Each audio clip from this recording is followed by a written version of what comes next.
तारीख में।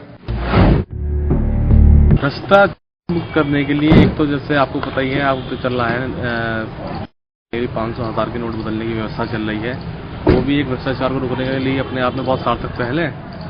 और दूसरी चीज ये है कि प्रत्येक स्तर पे, प्रशासनिक स्तर पे मॉनिटरिंग और पब्लिक में जागरूकता और शिकायतों का समाधान अपने आप में अगर सुचारू रूप से होता रहे तो भ्रष्टाचार काफी हद तक रोका जा सकता है।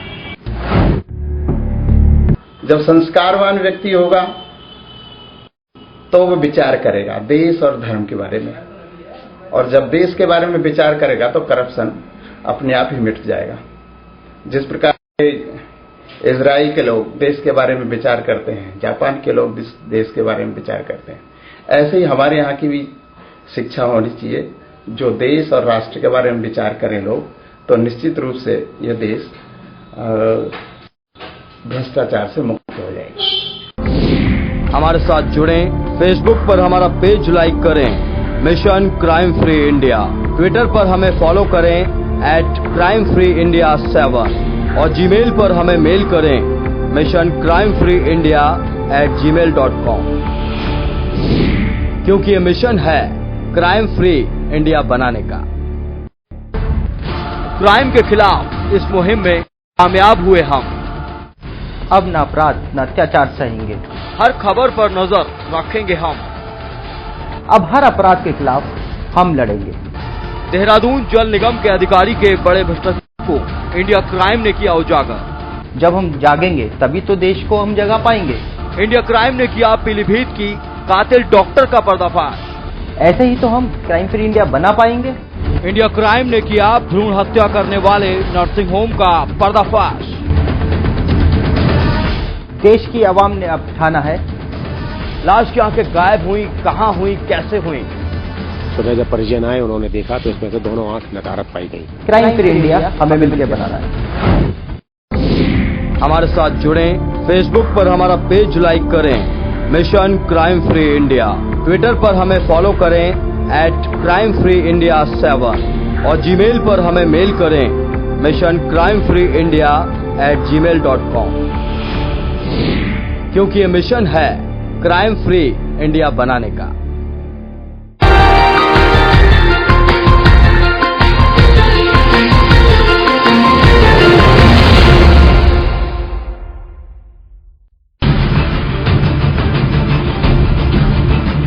मासूमों की मौत हो या दहशत का आलम,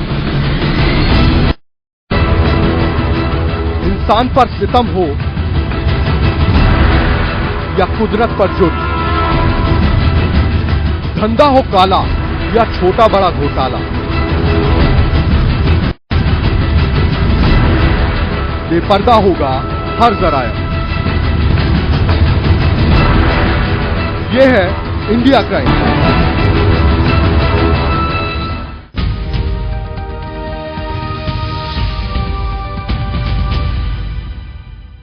यूपी के हाथरस जिले के गांव ककरावाली में नोटबंदी से परेशान एक होमगार्ड की हार्ट अटैक से मौत हो गई।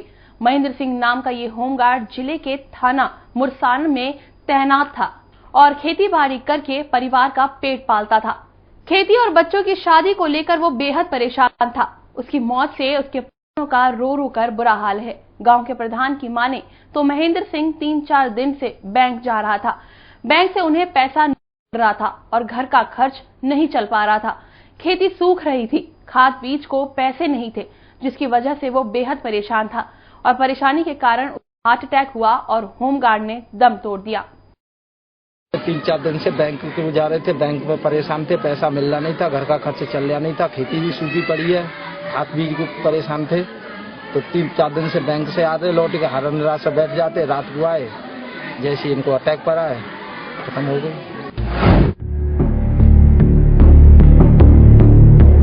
हाथरस चुनावों को लेकर जहां पुलिस और प्रशासन तैयारी कर रहा है, वहीं हथियार तस्कर भी अपनी पूरी तैयारी में दिख रहे हैं और शहरों में हथियार सप्लाई भी कर रहे हैं। इस बात का खुलासा उस समय हुआ जब पुलिस की टीम ने मुखबिर की सूचना पर हाथरस के थाना गेट क्षेत्र के लहरा रोड से 2 लोगों को दबोच लिया, जिनके पास से 4 तमंचे, कारतूस और नशीला पाउडर बरामद किया। पुलिस की कड़ी पूछताछ पर तस्करों ने खुलासा किया कि ये लोग एक गिरोह के साथ काम करते हैं और मध्य प्रदेश, मुंगेर आदि प्रांतों में पिस्टल, रिवॉल्वर आदि हथियार लाकर यहां सप्लाई करते हैं। ये लोग हाथरस के साथ साथ अलीगढ़, मथुरा, आगरा आदि जिलों में करीब 3 दर्जन से ज्यादा पिस्टल, कारतूस और नशीला पाउडर सप्लाई कर चुके हैं। फिलहाल इस मामले को पुलिस गंभीरता से ले रही है और हथियार खरीदने वाले और इनके साथियों का पता लगाने में जुट गई है। पंचायत चुनाव को लेकर ये सूचना आ रही थी कि कुछ लोग, कुछ अपराधी हथियार बाहर से लाकर यहाँ पर लोगों को बेच रहे हैं, तो इसमें टीमें बनाई गई और कार्रवाइयाँ की गई। परसों शासनिक गेट में अपराधी पकड़ा गया था जो तो रैकी कर रहा था कि किसी किसी हथियार चाहिए, तो उसे पकड़ा गया मैं मॉडल पिस्टल के साथ। उसके पास एक पिस्टल थी जो लोगों को दिखा रहा था कि ऐसी पिस्टल मैं आपको दे सकता हूँ,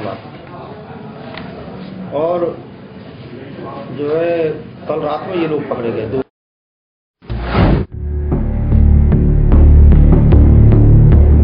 मुरादाबाद के थाना ठाकुरद्वारा क्षेत्र में एक बीएससी की छात्रा के साथ रेप का मामला सामने आया है।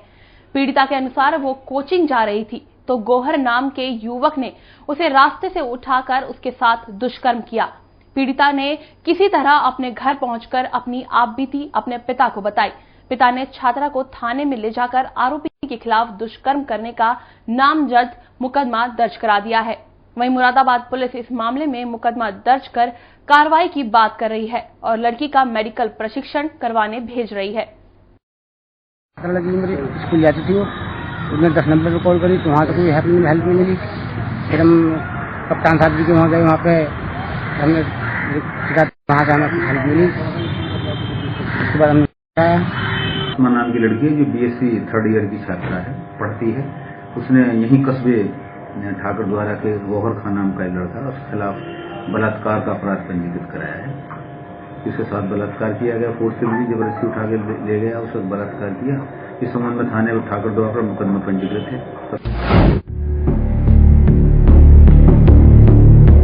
महोबा जिले के पुलिस और क्राइम टीम को उस समय बड़ी सफलता हाथ लगी जब लंबे समय से जिले में हो रही बाइक चोरों की गैंग को रंगे हाथों गिरफ्तार कर लिया गया। पकड़े गए 7 बाइक चोरों के पास से 17 बाइकें पुलिस ने बरामद की।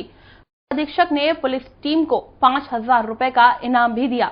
आपको बता दें, लंबे समय से बाइक चोर गिरोह सक्रिय है और ये भीड़ भाड़ वाले इलाकों से ही बड़े ही नाटकीय ढंग से बाइक को चोरी करते थे। गिरोह पुलिस के लिए सिरदर्द बना हुआ था, जिसे पकड़ने के लिए पुलिस अधीक्षक ने पुलिस और क्राइम ब्रांच की टीम गठित की, जिसमें सफलता से ही 7 बाइक चोरों सहित बाइकें बरामद कर ली गई।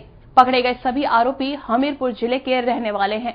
आरोपियों के पास से बरामद की गई बाइकों में 4 महोबा जिले की हैं, जबकि 13 बाइकें अन्य जगहों की हैं, जिनकी पुलिस छानबीन कर रही है।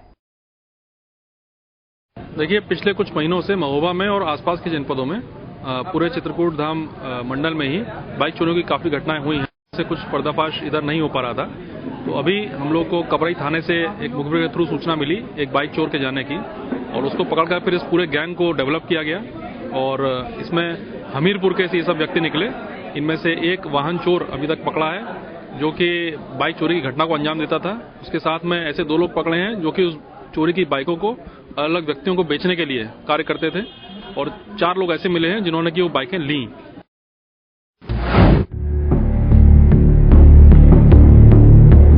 जनपद के गांव अकबरपुर सुनहेटी में एक किसान की उसके ही घर में घुसकर 3 बदमाशों ने गोली मारकर हत्या कर दी है। घटना के बाद पुलिस ने मौके पर पहुंचकर शव को कब्जे में लेकर पोस्टमार्टम के लिए भेज दिया है। पुलिस ने मुकदमा दर्ज कर वैधानिक कानून कार्रवाई शुरू कर दी है, जबकि किसान हत्या के पीछे पहले हुई हत्या के मामले में समझौते का दबाव होने की बात कही जा रही है। गौरतलब है कि शामली जनपद के कैराना कोतवाली क्षेत्र के गांव अकबरपुर सुनहेटी में 4 अप्रैल 2016 को गांव की एक महिला की गैंगरेप के बाद हत्या कर दी गई थी। महिला की हत्या के मामले में पीड़ित पक्ष के लोगों ने आरोपियों पर मुकदमा दर्ज कराया था, जिसमें पुलिस ने मुकदमा दर्ज कर कानूनी कार्रवाई करते हुए आरोपी की तलाश शुरू कर दी थी।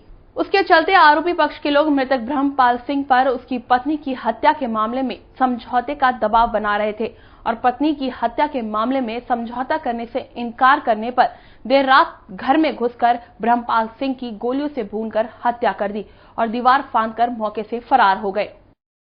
ये 4 अप्रैल ने हमारी पीछे बाबाजी मारी थी जी, उठाकर और फैसले के दबाव दे रहे थे ये लोग जी।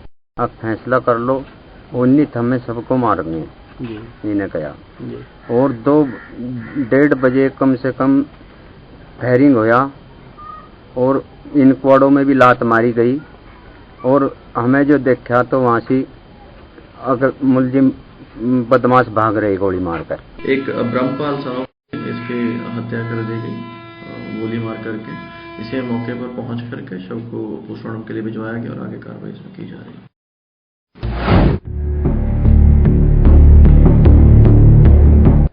बुलंदशहर थाना खुर्जा सिटी के जिला मेवात गांव में एक दिल दहला देने वाला मामला सामने आया है, जहां एक रमेश नाम के दलित व्यक्ति को सरकारी नल से पानी लेने के विवाद में पेट्रोल छिड़ककर जिंदा जला दिया गया और जब पीड़ित परिवार थाने पर पहुंचा तो आरोपियों के खिलाफ कोई कार्रवाई नहीं की गई।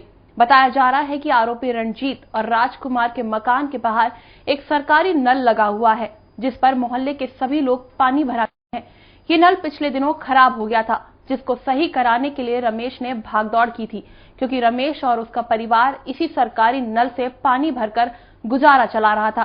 रंजीत और राजकुमार नहीं चाहते थे कि ये सरकारी नल ठीक हो और ये लोग यहां से पानी ले, और इसी बात को लेकर दोनों में कहासुनी हो गई और रंजीत और राजकुमार ने रमेश पर पेट्रोल छिड़ककर जिंदा जला डाला।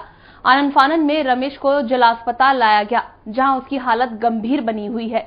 वहीं पुलिस भी अभी पूरे मामले में लीपापोती करती नजर आ रही है। रमेश नाम का व्यक्ति है जो जली हुई हालत में पुलिस को मिला था, डॉक्टरी कराई गई है। उसकी तहरीर के अनुसार जो भी उसके द्वारा दी जाएगी की जाएगी। खुद जला है, किसी के द्वारा जला गया है, ये जांच के बाद ही तय हो पाएगा।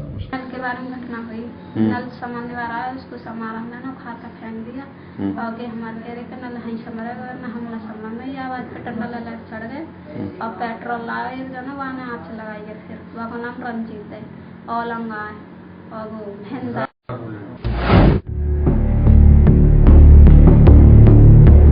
खबरों में मेरे साथ इतना ही। आप बने रहिए इंडिया क्राइम के साथ। नमस्कार।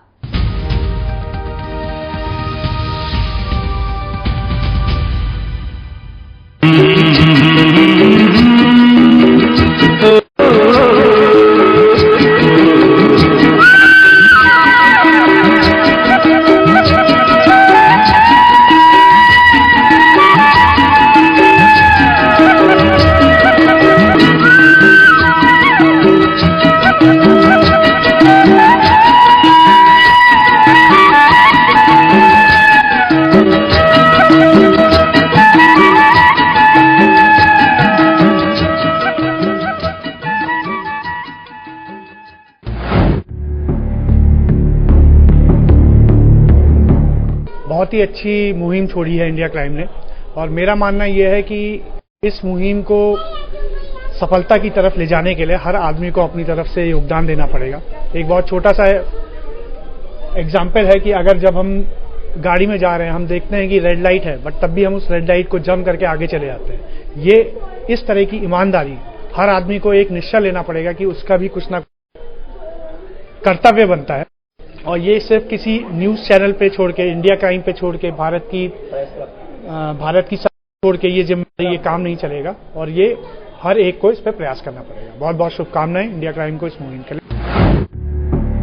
इसकी मुहिम जो है वो निरोधात्मक होनी चाहिए। जैसे आप देख रहे हैं साइबर क्राइम की आजकल बात होती है, उसके लिए तमाम किस्म के हैं, आप अपना पासवर्ड रखिए, आप अपनी और सब एहतियात बरतिए, या घरों में हम लोग ताले लगाते हैं, खिड़कियों में ग्रिल लगाते हैं। ये जो निरोधात्मक उपाय हैं अल्टीमेटली यही अपराध को किसी तरह से उसमें रखेंगे, कंट्रोल में रखेंगे।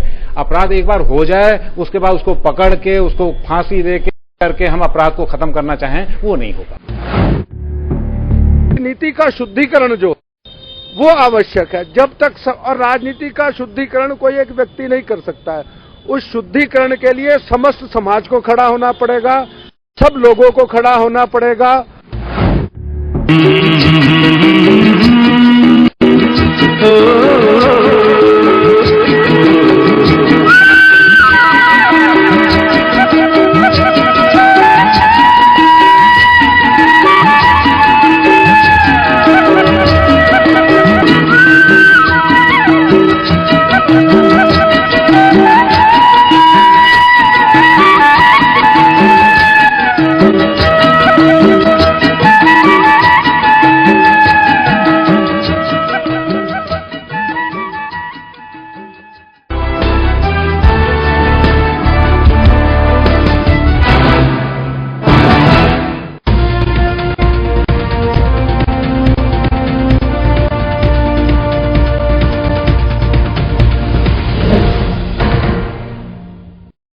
नमस्कार, स्वागत है आपका इंडिया क्राइम में। मैं हूं लक्ष्मी शर्मा।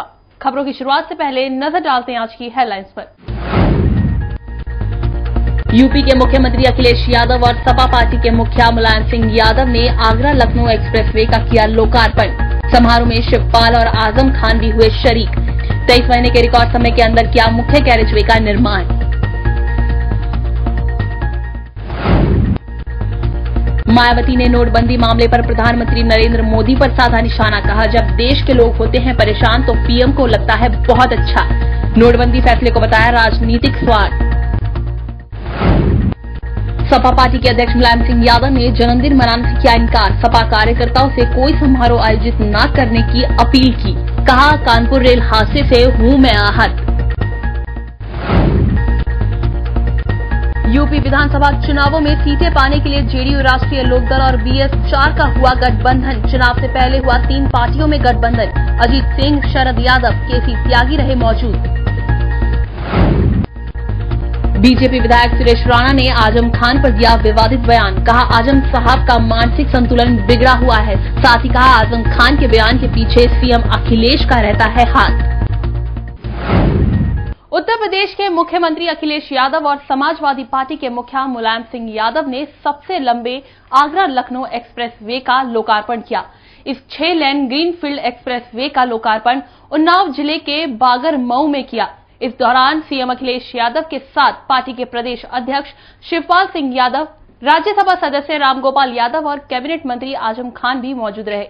अखिलेश सरकार ने उद्घाटन के दौरान दावा किया कि एक्सप्रेसवे के मुख्य कैरेजवे का निर्माण 23 रिकॉर्ड समय में किया गया है। अखिलेश ने बताया कि एक्सप्रेसवे आगरा से शुरू होकर फिरोजाबाद, इटावा, औरैया, कानपुर, उन्नाव होते हुए लखनऊ तक पहुंचेगा। 302 किलोमीटर लंबे इस एक्सप्रेस से आगरा से लखनऊ की दूरी को 3 से 3.5 घंटे में तय किया जा सकता है, जबकि दिल्ली से लखनऊ की दूरी तय करने में 5 से 6 घंटे का वक्त बचेगा।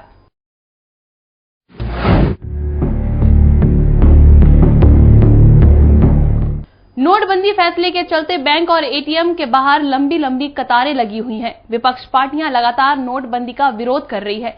इसी के चलते बसपा सुप्रीमो मायावती ने पीएम पर निशाना साधा। मायावती ने पीएम को निशाने पर लेते हुए कहा कि पीएम ने राजनीतिक स्वार्थ के लिए नोटबंदी का फैसला किया है, जिससे आम जनता को काफी परेशानी हो रही है। जब देश में लोग परेशानी में होते हैं तो पीएम को बहुत अच्छा लगता है, लेकिन वहीं जब पूंजीपति और धन्ना सेठ खुश होते हैं तो पीएम की खुशी दुगनी बढ़ जाती है। इसके अलावा कानपुर में हुए ट्रेन हादसे पर मायावती ने कहा, ट्रेन हादसे के लिए पीएम की पूंजीवादी नीतियां और कार्यशैली जिम्मेदार हैं। बुलेट ट्रेन पर खरबों लगाने की बजाय पटरियां ठीक करने पर केंद्र सरकार को पैसा खर्च करना चाहिए।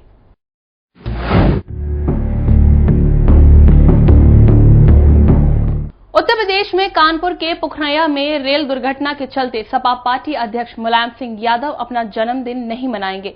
आपको बता दें कि मुलायम का 78वां जन्मदिन कल है। सपा अध्यक्ष ने कहा, कानपुर में हुए रेल हादसे से मैं बहुत दुखी हूं। तमाम जानें चली गई हैं, कई लोगों का अभी भी इलाज चल रहा है। मैं हादसे से इस कदर आहत हुआ हूं कि मैंने अपना जन्मदिन नहीं मनाने का फैसला लिया है। उन्होंने कार्यकर्ताओं से अपील की है कि उनके जन्मदिन पर कोई समारोह आयोजित न किया जाए, बल्कि हादसे से हताहत लोगों की मदद के लिए आदि की व्यवस्था की जाए। आपको बता दें, यादव के जन्मदिन पर लखनऊ में समाजवादी पार्टी कार्यालय और जनेश्वर मिश्र ट्रस्ट में विशेष व्यवस्था की गई थी।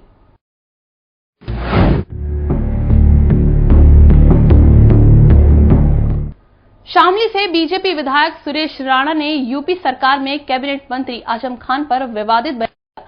सुरेश राणा ने आजम खान पर निशाना साधते हुए कहा कि आजम साहब का तो चरित्र ही ऐसा है और मैंने तो कई बार कहा है कि आजम खान का जो मानसिक संतुलन है वो बिगड़ा हुआ है। साथ ही कहा, मैं उत्तर प्रदेश के मुख्यमंत्री जी को सलाह देता हूं कि मुजफ्फरनगर के ग्रामीण क्षेत्रों में बहुत कम खर्च कर मानसिक रोगियों को ठीक करने वाले चिकित्सक हैं। आजम खान को आप मुजफ्फरनगर भेजिए, मैं उनका निःशुल्क इलाज करवाऊंगा। इतना ही नहीं, उन्होंने कहा कि आजम खान के कारण यूपी का माहौल बुरी तरह बिगड़ा है और मैं तो कहूंगा आजम खान के हर बयान के पीछे मुख्यमंत्री अखिलेश यादव खड़े हैं।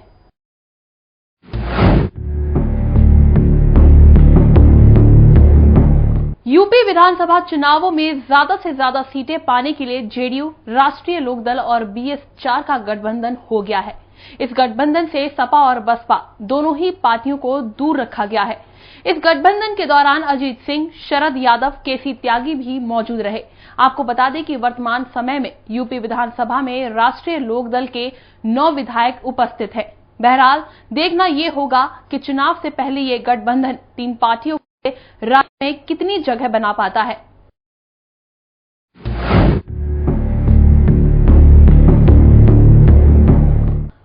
दिन सुखिया जिले के पैनगिरी में 2 दिन पूर्व उल्फा उग्रवादियों के ईईडी हमले में भारतीय सेना के कुमाऊं रेजिमेंट के 3 जवान शहीद हो गए, जिनमें आगरा जनपद के बाहरी क्षेत्र के भगवानपुरा गांव निवासी मुल्तान सिंह तोमर भी शहीद हो गए। इसके बाद सोमवार को सुबह जब भारतीय जवान शहीद मुल्तान सिंह तोमर का पार्थिव शरीर गांव लेकर पहुंचे, जहां परिजनों और रिश्तेदारों के साथ हजारों की संख्या में लोग शहीद को अंतिम विदाई देने पहुंचे। इस दौरान वहां मौजूद लोगों की भी आंखें नम थीं।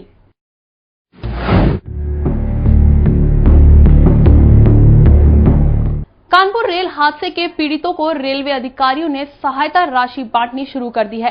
कानपुर हेल्थ हॉस्पिटल में भर्ती घायलों को अधिकारियों ने 25-25 हजार की नकदी राशि प्रदान की। रेल अधिकारी A.K. दीक्षित की टीम और RPF सिपाहियों के साथ रेल अधिकारियों ने सभी घायलों को सूची बनाकर उनको पैसा देना शुरू किया। अधिकारियों ने घायलों को 100-100 के नोटों में सहायता प्रदान की। रेल प्रशासन को 25-25 हजार और गंभीर घायलों को 50 हजार की सहायता राशि निर्धारित की है। को अंतरिम जो सहायता राशि है वो प्रदान करी जा रही है। कितने अभी निर्धारित है 25,000 रुपए पर गंभीर, हाँ, घायल के लिए। सब सारे मरीज कितने लिस्ट बनी है सर? अभी ये हमें पता नहीं है डॉक्टर साहब।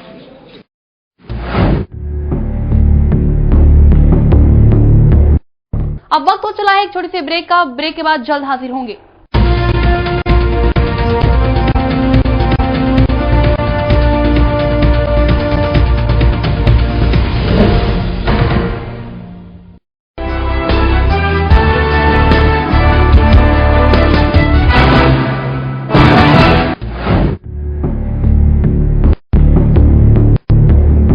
जहाँ तक शिक्षा विभाग की बात है, अगर अपराध मुक्त समाज रहेगा तो भयमुक्त वातावरण में हमारी जो एडोलेसेंस पीरियड की बच्चियाँ चाहती हैं 9th-10th में कॉलेजों में, और जो लड़के जाते हैं वो एक अच्छी शिक्षा ग्रहण कर पाएंगे। छोटे छोटे ये कपड़े बंद करो, और ये पिक्चरें जो आती हैं उनमें गंदे गंदे सीन आ रहे हैं। कोई भी परिवार का सब माता पिता बैठे हैं, उनके सामने नहीं देख पा रहे हैं, लड़का लड़कियां सब देखती हैं, तो ये मुद्दा लगता है। ऐसे ही मतलब सब बंद किया जाए इन चीजों को, तो समाज पे ज्यादा प्रभाव पड़ेगा। मैं अपने देश के प्रधानमंत्री जी को भी जो है शुभकामना देना चाहता हूं और उनका आभार व्यक्त करना चाहता हूं कि उन्होंने क्राइम को कम करने के लिए एक जो 500 रुपए के नोट पर जो लीगल टेंडर को नील किया है, उसके लिए जो है क्राइम बहुत हद तक कंट्रोल होगा, ऐसी उम्मीद है। हमें फोकस करना होगा आध्यात्मिक एक जीवन व्यतीत करने का, और इस बात पे भी शिक्षा स्तर पे, स्कूलिंग स्तर पे भी हमको फोकस करना होगा, ताकि आध्यात्मिक जीवन क्या है, कैसे हम उसको मेंटेन करें। तो कहीं न कहीं आध्यात्मिक जीवन जो व्यतीत करता है वो क्राइम फ्री इंडिया को वो दशा दिशा दे सकता है, होता है, उस रूप में एक बेहतर परिकल्पना कर सकता है। कि अगर हम अभी घर से बाहर जाते हैं, अगर अच्छे कपड़े या अच्छी ड्रेस पहन के निकलते हैं तो शायद लोगों का नजरिया चेंज हो जाता है। वहीं हम थोड़े भड़काऊ कपड़े पहन के निकलते हैं तो वहाँ नजरिया आदमियों को चेंज हो जाता है। तो मैं यही कहूंगी कि अगर पुरुष अपराधी है तो कहीं ना कहीं महिला भी गलती करती है। अगर हम ठीक से रहेंगे तो शायद अपराध कम हो जाएगा। हमारे साथ जुड़ें, फेसबुक पर हमारा पेज लाइक करें, mission crime free India. Twitter पर हमें फॉलो करें @crimefreeindia7 और जीमेल पर हमें मेल करें missioncrimefreeindia@gmail.com, क्योंकि ये मिशन है क्राइम फ्री इंडिया बनाने का।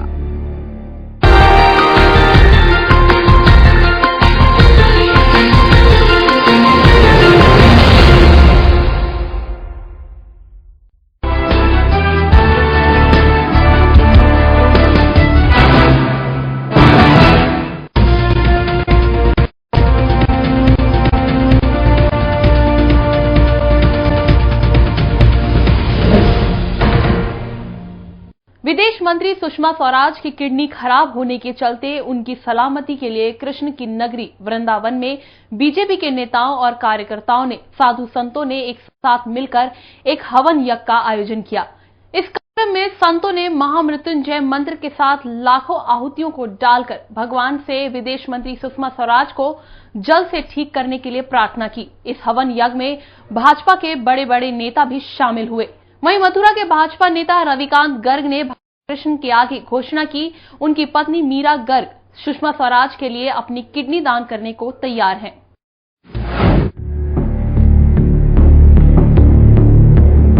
यूपी के मेरठ में अवैध हथियार का कारोबार चरम पर है। कठौर, राधना, दोराला ऐसे इलाके हैं जहां अवैध हथियार बनाने का काला कारोबार खुलेआम चल रहा है, लेकिन पुलिस ने कारोबार पर नकेल कसने के लिए अभियान चलाया है।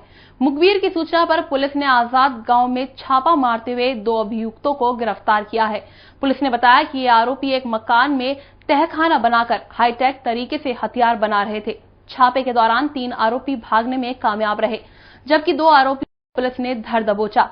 एक सवाल के दौरान पुलिस ने पॉलिटिकल कनेक्शन होने से इनकार किया, लेकिन कहीं ना कहीं आगामी विधानसभा चुनाव को देखते हुए आशंका जताई जा रही है कि हथियारों की फैक्ट्री में पॉलिटिकल इन्वॉल्वमेंट हाथ तो नहीं।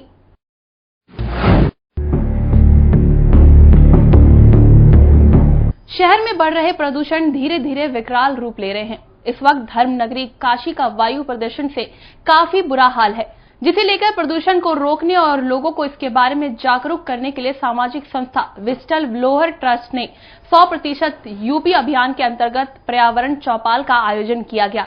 इस आयोजन का उद्घाटन सोनी चौरसिया ने किया। इस मौके पर ट्रस्ट के सदस्य आनंद प्रकाश तिवारी ने बताया कि चौपाल लगाने का मुख्य उद्देश्य ये है कि आम जनता को वायु प्रदूषण के प्रति जागरूक कर सके, ताकि आगामी विधानसभा चुनाव में प्रदूषण चुनावी मुद्दा बनने के लिए ये चौपाल रहेगा, ताकि चुनाव प्रचार में आने वाली सभी पार्टियां भी इस सवाल पर अपना एक ठोस एजेंडा बनाने को मजबूर हो सके, क्योंकि मुंबई, दिल्ली जैसे शहरों में बनारस से काफी कम वायु प्रदूषण होता है, तो वहां स्कूल कॉलेज को बंद कर दिया जाता है, लेकिन धर्म नगरी बनारस में इन बातों का प्रशासन कोई ध्यान नहीं रखता। इसलिए पर्यावरण के लिए लगाया जा रहा ये चौपाल 2 महीनों में 300 जगहों पर लगाई जाएगी, जिसमें वायु प्रदूषण पर तमाम राज्यों से जवाब मांगने के लिए आम जनता को प्रेरित किया जाएगा। एक तरीके से दयनीय स्थिति हो गई है पूरे देश की, और उसमें खास करके बनारस की। जिस प्रदूषण के तहत बम्बई में, दिल्ली में जिंदगी थम जाती है, उसमें बनारस के लोग छोड़ दिए गए हैं सतह निकाय से। तो ये बहुत गलत बात है। अभी भी बनारस के वायु प्रदूषण के ऊपर, बनारस के प्रदूषण के ऊपर कोई ध्यान नहीं दिया जा रहा है। हम लोग इतना चीख चिल्ला रहे हैं, हम लोग इतनी बार बता रहे हैं।